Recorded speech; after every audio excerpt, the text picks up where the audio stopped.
Am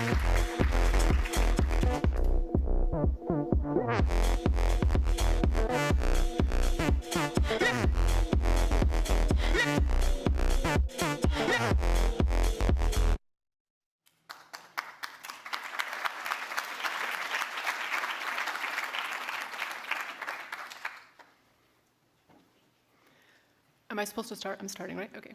Hi, so I'm just going to introduce myself briefly so you have kind of an idea who I am and how to situate me. So I am French. I was born in Paris, but I grew up in California in the Silicon Valley. My dad's an engineer. I have always loved fashion, but when I was living in San Francisco, it just didn't seem like the right place. So I have a background in graphic design as well. So I started as a graphic designer doing web work.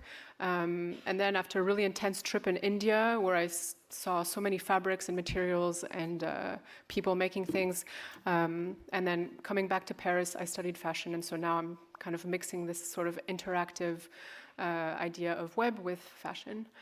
I'll just show you two of my projects that kind of led me down this path. So when I was in school, aux Arts Décoratifs in Paris, we were really encouraged to work with materials, with textiles, and really experiment like the physical matters. And I was really obsessed by this idea of technology being omnipresent, yet invisible. Like, there's frequencies everywhere that surround us, but we don't see them. We have all of this telecommunication going all around, and we cannot visualize this information. So at the end of the day, though, it's all stored in data centers, and so there is a very physical aspect to all of this virtual technology. And so I was really interested by this sort of dichotomy. And so I started experimenting with fabric to make these kind of tubes to represent this idea of all of these cables and networks. And what was interesting is that these tubes are really heavy visually. So this is like a few pictures from the final collection for my diploma.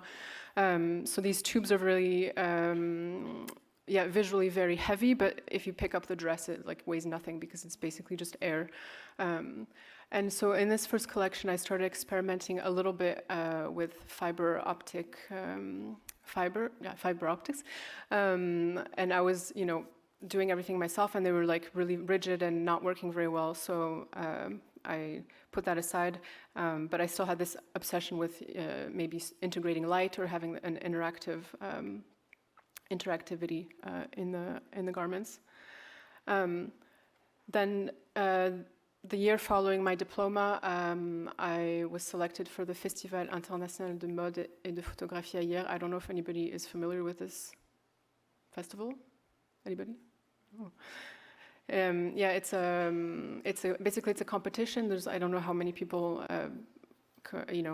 send dossier, I think like 300 or something, and they pick 10 people to come and present their work. And so we're able to sort of curate the way that we want to present our défilé. So it was my first real défilé at the Festival d'hier. And so this collection was going back more towards the garment and towards the body. So the first one was really just putting all the cables everywhere, and then this one was really more thinking about like a cyborg body, or how technology can be seeping into the body. So we have, for example, the first two garments on the left. You can really see that they're tailored pieces, sort of like uniforms, and then you have cutouts in specific areas to highlight different parts of the body, so like the thorax or here the side.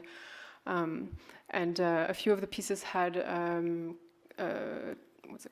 heartbeat sensors, and so you could see the model's heartbeat illuminate. This was in 2016, so this technology has been around for a while, and it had already been around when I started using it.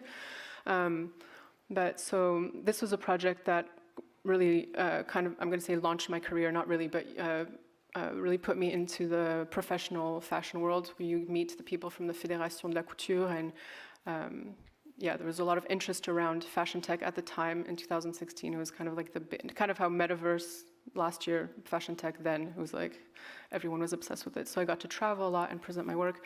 And I figured, okay, if this is something that people like, I will keep experimenting. So I'll just show you, this is a the piece that you saw in the first slide, Aura Inside, I'll just launch the video, then you see. This was a piece from 2018.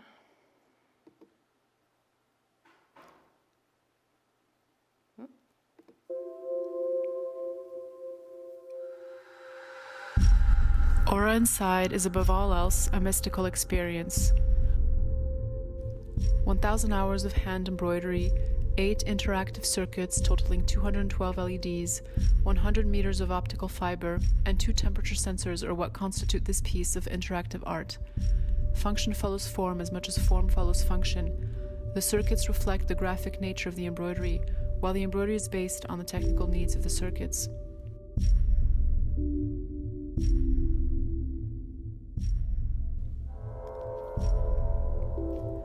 Aura Inside is a hybrid piece, a cross between a garment and an interactive art installation. Its name references the way the piece is presented, with the front and back split open, allowing one access into the core of it. It democratizes the experience of wearing couture and playfully invokes the emanation of our invisible energies. As we enter the piece, our aura comes to life. Here, the practically useful is largely irrelevant. The experience is phenomenological, and intention is placed on surprise, emotion, and contemplation. The silhouette is cosmic, entirely hand-embroidered and luminous. The motifs are inspired by the idea of the infinite, constellations, what is intangible and esoteric.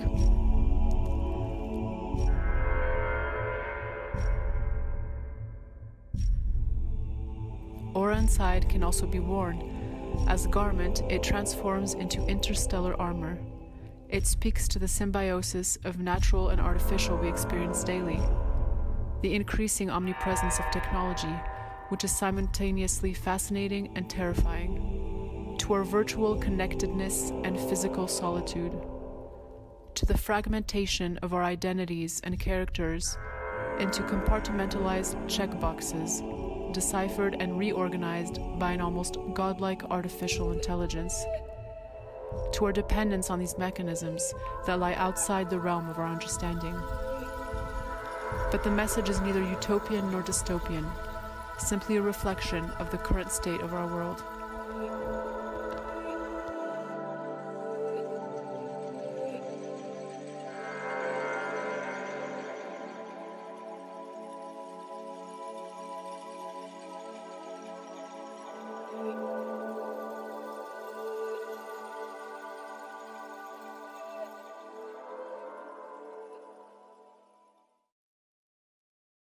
This video is good because it explains kind of my way of thinking about my work in general. So you have kind of an idea up there.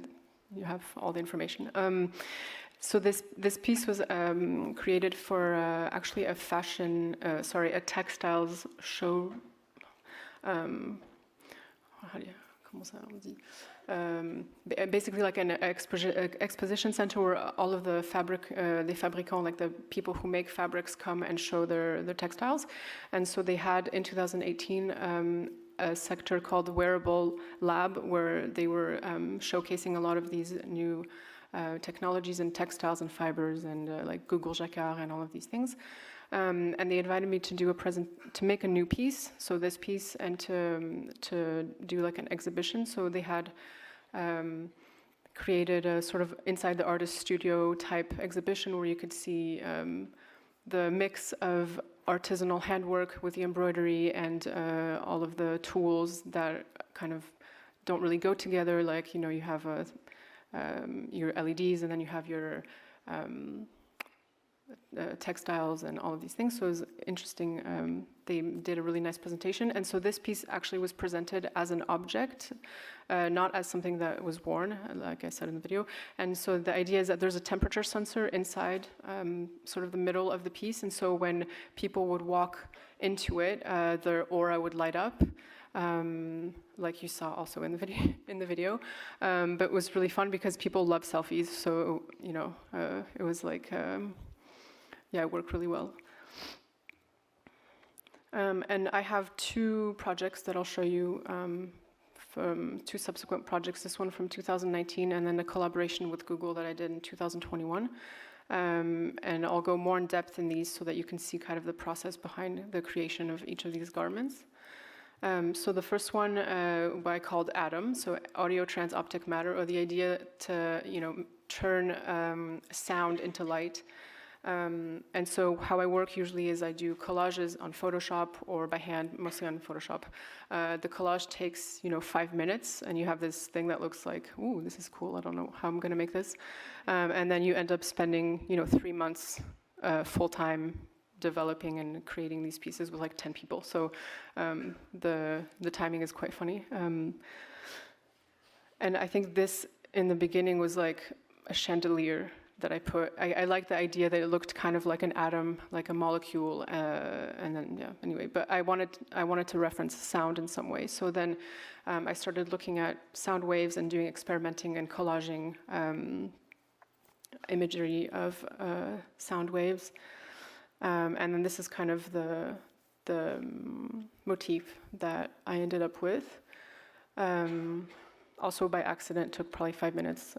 And then all of that afterwards is beadwork, so you'll see.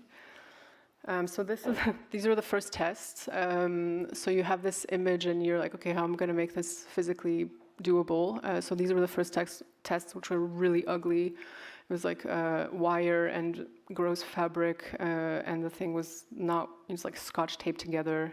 So that was the first one. Then it looked a little bit better. We used paper, stiff paper, and then like a pivoting mechanism in the center. I don't know if you could see there. And then she's also wearing this like metal choker that looks super hardcore and probably doesn't feel very good. But so this was the second test. Here, I have a video of that.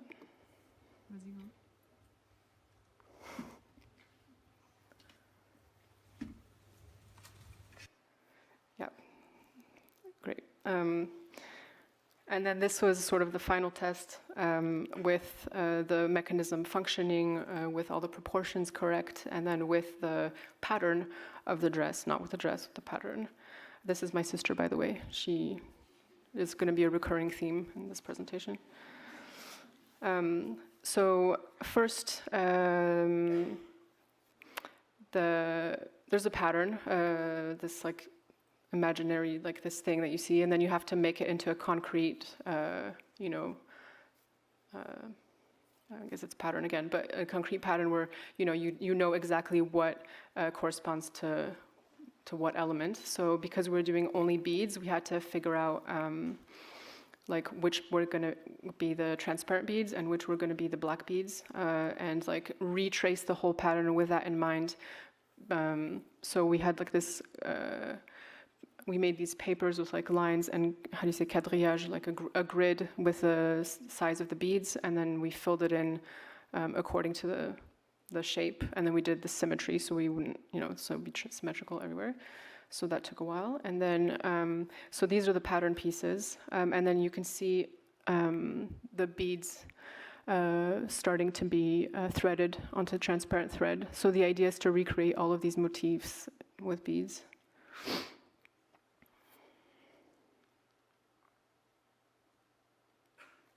And then I wanted also to have the sound wave be integrated into the embroidery that was sort of flat, so that when you look at it from the side, you also see waves. So the whole thing is just waves everywhere. And so you can see here we're tracing, kind of tracing exactly where those waves are going to be, like where the sort of mountains of beads will go. This was the longest part, actually, because they're vertical beads. They take up very little space.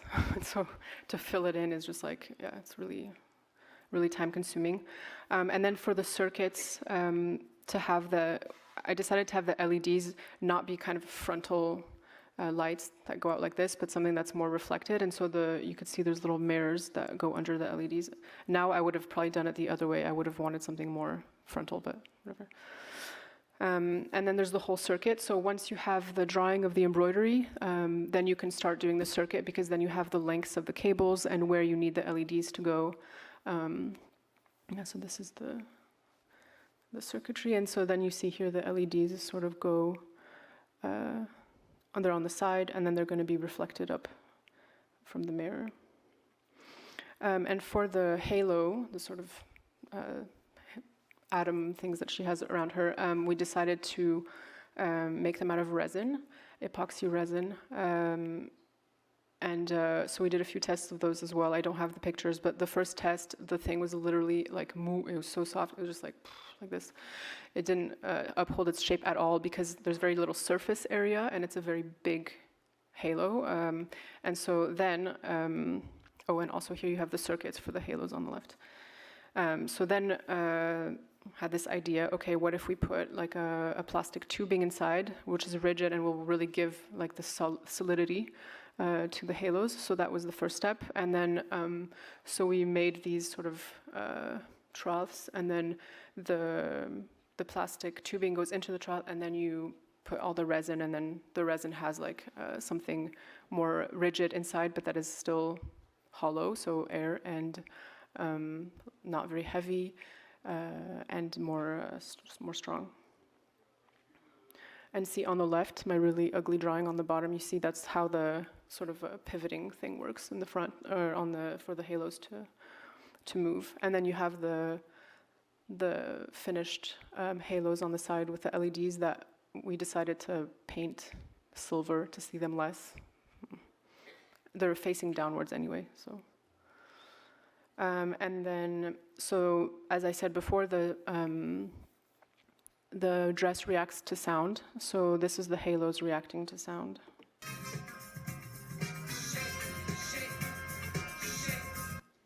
And because my dad's an engineer, it's a really great help. He's the one who's coding all of this. And then this is to sort of diffract the light that are on the halos, because if they're just facing down, they're just like light up the floor, you can't see anything. So this fabric is really great for that. So here you see. This is the fabric that goes all around the halos like this. And then this is Emmanuel, the sound designer. So this is when we're working on the music, trying to figure out a melody that would have highs and lows and would be kind of mystical, because the dress was going to be presented in a chapel. So this is part of the music.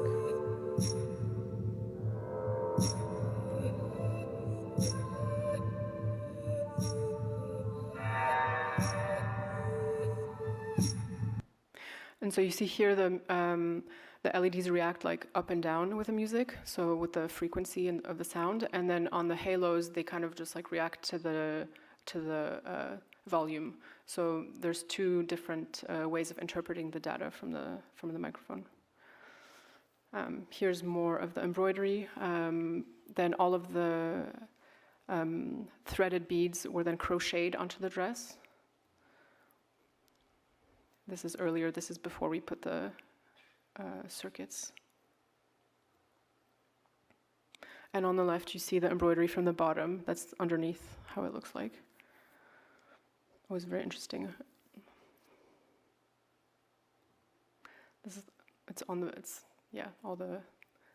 All the beads hanging down. And so this is when we finally took it off of the cadre de broderie. I don't know how you say cadre de broderie. We took off the fabric and put the dress together. And this dress is not really a dress, it's kind of like a cape, like a front and back kind of cape thing. So you need an outfit underneath, and otherwise you're a bit naked. And then this is the electronics that power the dress. So you have all of the LED cables, and then all of the LEDs, and then the LEDs are cabled back up into the Arduino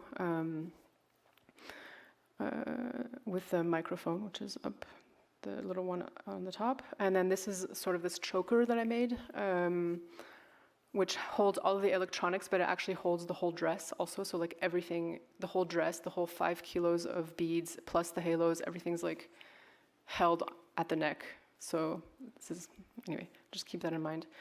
The name of the dress is embroidered onto onto the collar, and then you can see how the electronics sort of pop out. So you have the microphone popping out, and then you have the bouton pression to clip the LEDs back up into the Arduino. And so yeah, so the idea for the presentation, so this is my first haute couture presentation back in 2018, and the idea was kind of like a UFO coming into this chapel, and so I was looking at all of these what are they called, like documents with like all the information that is barred and everything, and so this is how the invitation looked like. So you had the save the date on the left, and then the invitation on the right, where, sorry, I didn't have the GIF, but it's a GIF, and so the black lines disappear and you get all the information, so you know like where to come. And then, so this is the chapel, and it's where Marie Antoinette was buried actually after the Revolution. So it has this like really crazy energy when you go inside. And then these were the outfits on the right here, on the girl holding the sort of test tubes. There was like a cocktail, and we had these test tubes with agave syrup and black vodka. Anyway, we went into this like weird thing. And so people would come to the presentation, and because there's only one dress, it's not a défilé, she stood there for like over 2 hours in the dress, in the middle, like this. And so this is my sister, yeah, again. So she still hates me for this. She said she's never done anything so physical in her whole life. But anyway, it was a beautiful presentation, I hope. And so you have the two girls on the sides who would come and like give her water from like these camel packs. Yeah, and the scenography was really simple, just like a halo of light, because the place was really, really like already packed with information. Just a few more pictures. Oh. Sorry, the videos are like iPhone videos.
Sorry for the quality.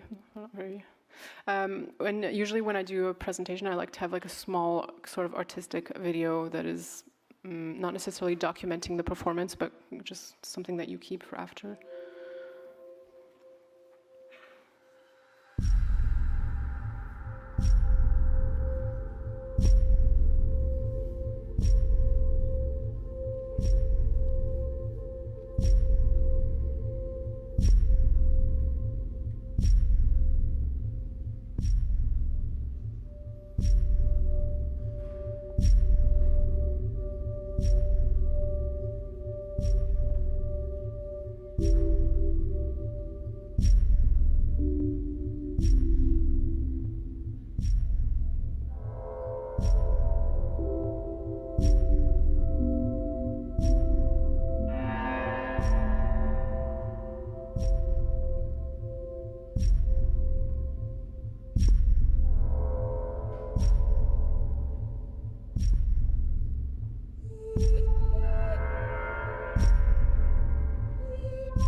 few more pictures. You have the test tube idea with the drinks.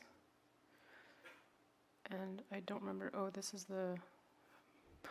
I don't know if we have time. Partons maintenant pour la chapelle expiatoire, bâtie sur l'emplacement où furent inhumés Louis XVI et Marie-Antoinette après avoir été guillotinés. Afin de générer du sang neuf, la Fédération de la haute couture et de la mode ouvre son calendrier aux jeunes designers désireux de s'exprimer par des pièces uniques. Clara Daguin propose une tenue interactive, lumineuse, qui réagit au son.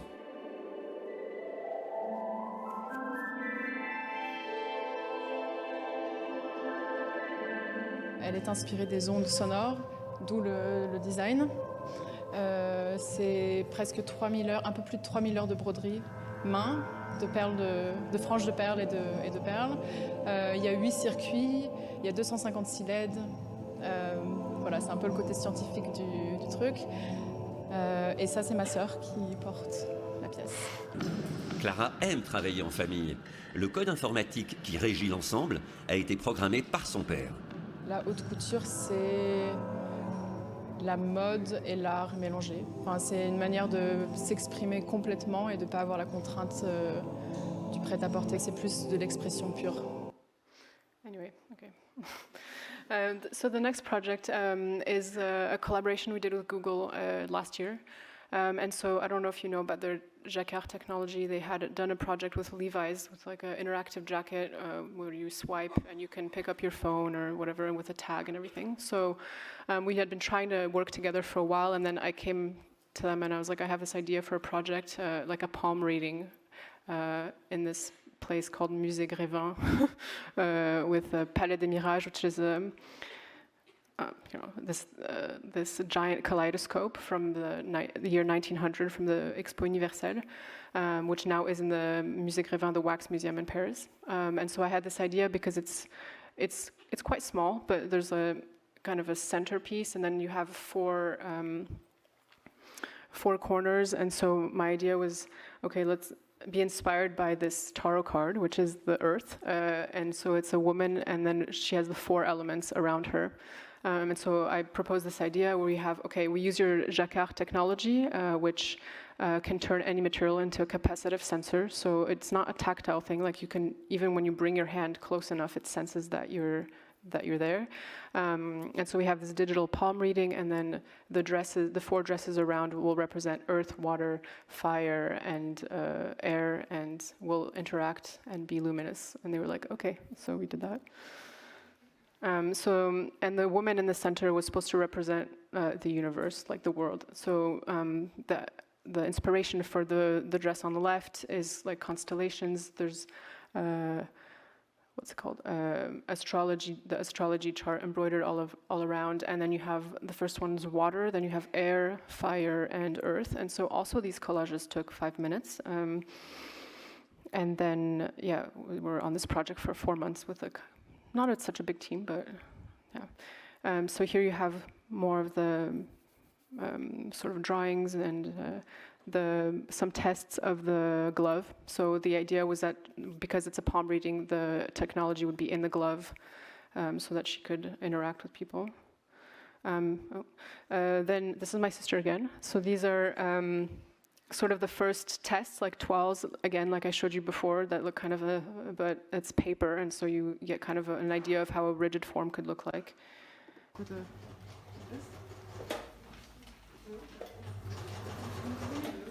So here you have fire, earth, and air. I don't have the one for the water, actually. Here's a few more pictures. Also, calculating the LEDs is like a big thing too, because you have to calculate. You like draw your pattern, you make your dress, and then you have to figure out how many LEDs you can put, and then how many go in the circuit. So it's like you have to think of these 2 things at the same time. Oh, and we also did kind of like a Breaking Bad lab, growing crystals, just outside the atelier. It was funny, people would walk by and be like, what is this? So we, for the earth dress, I thought it would be nice to make the whole back out of resin, and to have actual cristaux d'alun, how do you say, alum crystals. If you're like into ecology, you can buy deodorant that's made out of this, but you can grow them too. So we grew a lot of these crystals. And so we made these fringes out of the crystals with the LEDs inside, and we also grew some of the crystals directly onto the fabric.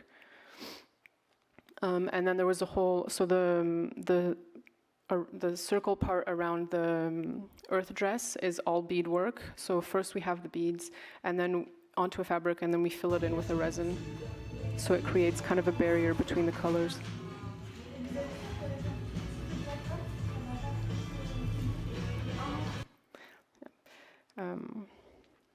So this is how it looks like when it's done, it's in process. So first we made the big circle, then we like folded it up so that it would have the shape that goes around the neck, and then we filled in all of the center part.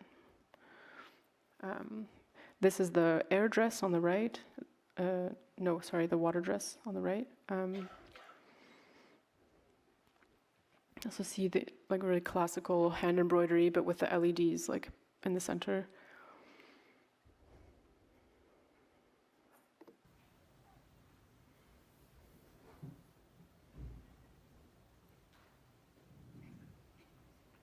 This is like the basic code when you just press play on the NeoPixels, and then that's how they light up before you program anything, but it's fun to see before. And then this is with the sort of waves on top. And so for the universe dress, at first we started kind of modeling it in 3D, and then in the end we literally just did it as a crinoline. It was much easier to do it that way. So this is the two tests. This is also part of the universe dress. This is kind of the backside. I don't know if you could see the backside of the part with the constellations, and then the part with the astrology, and then doing all the soldering also, because we embroider everything and solder everything at the end. And this is how it is before. It's like, this is when we were stitching it to the top part. And this is the same special fabric as the first dress.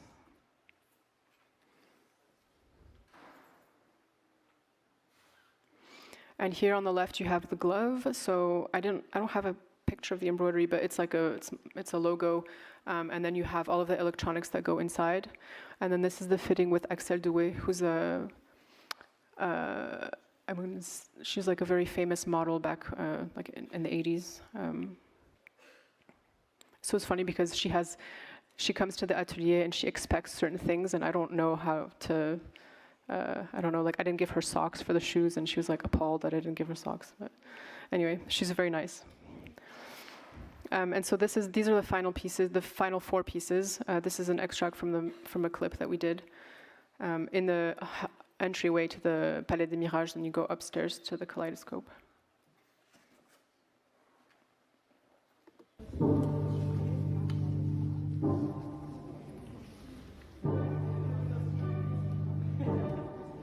So see, the dress is turning red when she's touching her hand, and she's whispering, "You are fire," or something to her ear.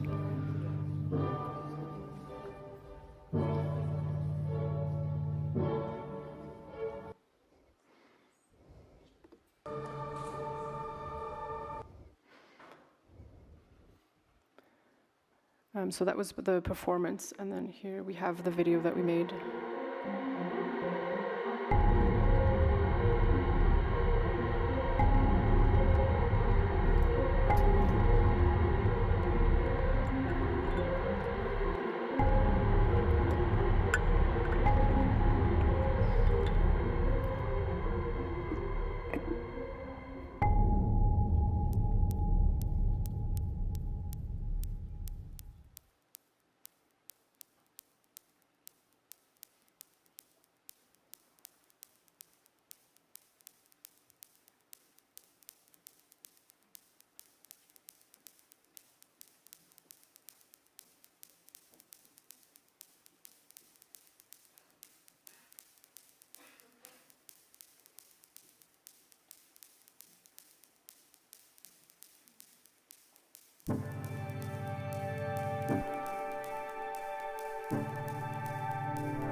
That's it for the slides. No, but what was cool about collaborating with Google is that they're also in this idea of interactivity, but in the physical real world and not always having a screen. And so that was really, really nice. We're going to do our next presentation in January. If you want to follow on Instagram and keep up with the new stuff, please do. Thank you.